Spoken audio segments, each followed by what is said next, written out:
Frères et sœurs, la fête de tous les saints nous invite à nous interroger sur la sainteté. Est-ce que je veux vraiment être saint? Et même mieux, est-ce que je veux que nous soyons tous saints? On ne peut pas être saint sans souhaiter que les autres le deviennent. Dieu veut que tous les hommes soient sauvés. Il nous faut entrer dans cette volonté divine, désirer la sainteté et la désirer pour tous. La Toussaint, c'est l'occasion pour nous de nous remettre devant cette belle réalité du ciel, du royaume et de la communion des saints, et dans le but de stimuler notre désir du ciel. Et je crois pour cela qu'il est bon de débusquer nos fausses idées qui font obstacle à ce désir du ciel pour se redonner de l'élan, parce qu'on ne désire pas assez le ciel. Pourquoi est-ce qu'on est si peu attiré par les choses d'en haut?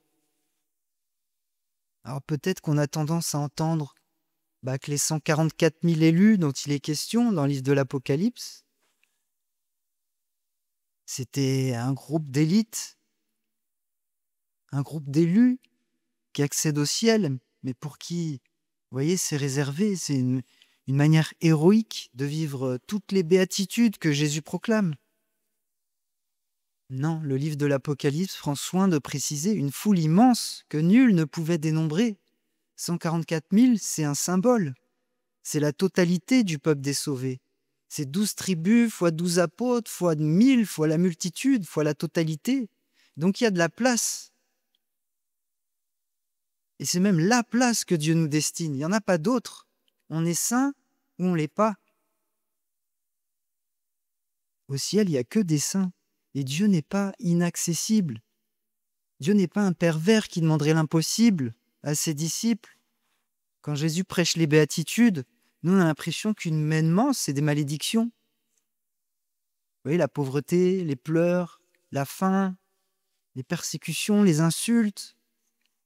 Mais humainement, personne ne désire ça. Personne.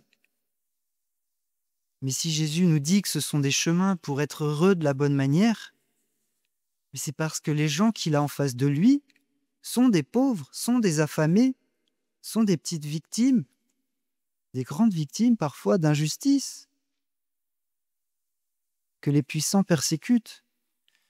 Jésus va vivre lui-même chacune des béatitudes dans sa vie. Pensez à la crèche, la pauvreté de la crèche. Pensez à sa faim au désert, à sa soif au calvaire, sa soif du salut des âmes, aux insultes qu'il reçoit et au pardon qu'il offre. Si Jésus vit les béatitudes, c'est pour ouvrir au cœur de ces situations un chemin de bonheur, un chemin d'union à lui. Et dans la vie des saints, vous retrouvez toujours un de ces chemins d'union à Dieu. Qui a vécu la pauvreté à fond? Saint François. Qui pour vivre les persécutions? Tous les martyrs. Qui pour vivre la miséricorde? Heureux les miséricordieux. Saint Jean-Paul II, qui va en prison pardonner aux terroristes qui lui avaient tiré dessus, etc., etc. Les béatitudes ne sont pas des chemins inaccessibles, c'est l'inverse. C'est l'autoroute du ciel, dirait Saint Carlo Acutis s'il était là. Il est là. Vivre une béatitude, c'est apprendre à être heureux de la bonne manière. C'est l'indice d'une vie qui est transformée par la grâce. Nous ne désirons pas le ciel, pas assez, parce que nous avons en tête un roi couronné d'épines, une vie couronnée d'épreuves. Nous n'avons pas cette expérience du Christ ressuscité, couronné de gloire, d'une vie justement qui ne comporte plus de pleurs, plus de cris, plus de conflits, plus d'insultes. Et donc c'est difficile de désirer ce qu'on ne connaît pas. Nous ne désirons pas le ciel, parce que nous avons oublié qu'il est une personne. Notre foi, elle est abstraite, notre désir, il devient tiède, parce que nous réduisons la vie éternelle à un concept. Nous attendons quelque chose plutôt que quelqu'un. Le ciel, c'est pas d'abord un lieu, c'est pas un état, c'est pas d'abord ça, c'est pas une récompense non plus. Le ciel, c'est le Christ lui-même. Et si le Christ vit pleinement les béatitudes, c'est pour qu'on puisse être unis à lui dès ici-bas, le ciel ici-bas. Le ciel, c'est être avec lui. Et les saints s'étaient unis au Christ en vivant de la bonne manière les béatitudes. Et aujourd'hui, ils ne sont pas morts, ils sont pleinement unis à lui, ils sont entrés dans la vie. Désormais, ils sont bienheureux au carré. Ils voient Dieu face à face, ils le connaissent de manière immédiate. Et c'est cette vision béatifique. C'est pas statique, c'est une réalité qui est dynamique. Non seulement ils jouissent de la présence immédiate de Dieu, de Marie, des anges, de tous les autres saints, mais ils entrent dans ce bonheur indescriptible de connaître, d'aimer Dieu, comme Dieu connaît, comme Dieu aime lui-même. Du coup, ils participent à la vie de Dieu. Ils aiment comme Dieu. Ils voient le monde comme Dieu. Ils souffrent du désir du salut des âmes comme Dieu. Ils sont toujours à l'œuvre comme Dieu. Le bonheur grandit parce qu'ils contribuent à l'édification du royaume en priant pour nous. Ils vibrent de pouvoir influencer le salut de ceux qu'ils connaissent et qu'ils aiment. D'où l'importance pour nous de nous mettre sous leur patronage, de les invoquer, de lire leur vie, de les connaître, de les aimer. L'Église est une communion des saints. Le corps mystique du Christ est une communion des saints, une réalité communautaire, une grande famille solidaire. Frères et sœurs, nous ne désirons pas assez le ciel parce qu'on a peur de l'ennui. Qu'est-ce qu'on fera au ciel? Chanter sans cesse? Une prière infinie? Ou répéter? Où on ne jouit plus des choses de la vie? Mais le ciel, c'est pas une messe sans fin où on s'ennuie. Le ciel, c'est une aventure sans limite, c'est une joie qui se renouvelle sans cesse. Saint Grégoire de Nice disait « Dans la vision de Dieu, il y a toujours un progrès, car Dieu est sans fin. L'amour crée du neuf, il est créatif à l'infini, dirait Maximilien Kolb, sans répétition, sans fatigue. » Imaginez, je sais pas, saint Thomas d'Aquin, qui sur terre invoque saint Augustin, parce qu'en le lisant, il se pose les mêmes questions que lui. Mais Augustin, au ciel, il se réjouit de venir en aide à saint Thomas, pour répondre enfin à ces mêmes questions qui se posaient lui. Il peut, puisqu'il voit immédiatement la vérité en face. Et donc l'Église sur terre avance dans la compréhension du mystère. Nous ne désirons pas le ciel, parce que nous sommes trop attachés au bien qui passe. Nos cœurs sont faits pour le bonheur, mais nous ne voyons pas encore le vrai bonheur. Du coup, on s'attache à des substituts, au succès, au confort, au plaisir. Vous voyez? Et le danger, c'est pas d'aimer trop les choses de la terre, c'est de les aimer sans les rapporter à Dieu. Les saints aiment profondément le monde, comme Dieu aime le monde. Comme chaque chose renvoyant à Dieu, Dieu a tant aimé le monde, nous dit saint Jean, qu'il a donné son Fils pour que par lui le monde soit sauvé. Le péché, c'est d'aimer les choses pour elles-mêmes. La sainteté, c'est de les aimer en Dieu et pour Dieu. Nous ne désirons pas assez le ciel, parce que nous avons peur de perdre ce que nous aimons ici-bas.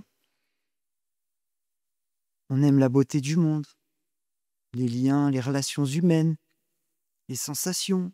Mais c'est légitime. Dieu lui-même nous a fait capables de ces amours. Mais inconsciemment, on pense que le ciel va les supprimer. On a des versets en tête, comme le monde, tel que nous le voyons, il passe. Les cieux disparaissent avec fracas. La terre, avec tout ce qu'on a fait ici-bas, ne pourra y échapper. N'aimez pas le monde, ni ce qui est dans le monde. Si quelqu'un aime le monde, l'amour du Père n'est pas en lui.